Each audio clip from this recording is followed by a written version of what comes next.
C'est là un fait admis, 1000 fois reconnu, les Arabes ont transmis à la postérité les ouvrages philosophiques et scientifiques des anciens. Éloge qui, négligeant carrément la participation personnelle des Arabes à l'éclosion de la science occidentale, a permis à nos historiographes de se dérober à une appréciation qui leur eût coûté. Tout en donnant une petite tape amicale et paternelle sur l'épaule des intermédiaires arabes, ils ont commis à leur égard une injustice criante, un péché par omission. Intermédiaires, les Grecs l'étaient déjà, et les Indiens aussi.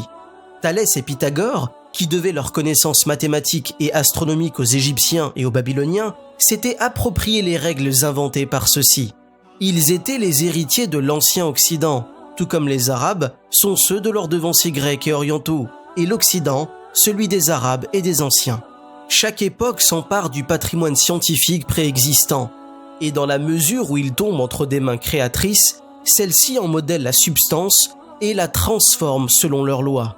Loin de se contenter d'avoir sauvé le patrimoine grec de la disparition et de l'oubli, puis de l'avoir transmis à l'Occident une fois méthodiquement ordonné, les Arabes ont créé la physique et la chimie expérimentale, l'algèbre et l'arithmétique au sens actuel du terme, la trigonométrie sphérique, la géologie et la sociologie.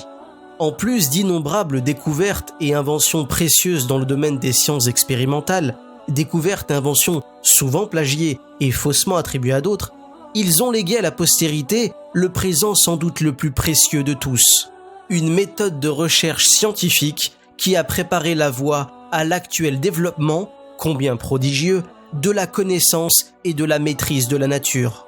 L'un des premiers grands de l'Occident qui, touché par le souffle vivifiant de l'esprit arabe, ne craignit pas de s'allier à lui, fut en même temps l'un de ses plus grands empereurs, à savoir Frédéric II de Hohenstaufen.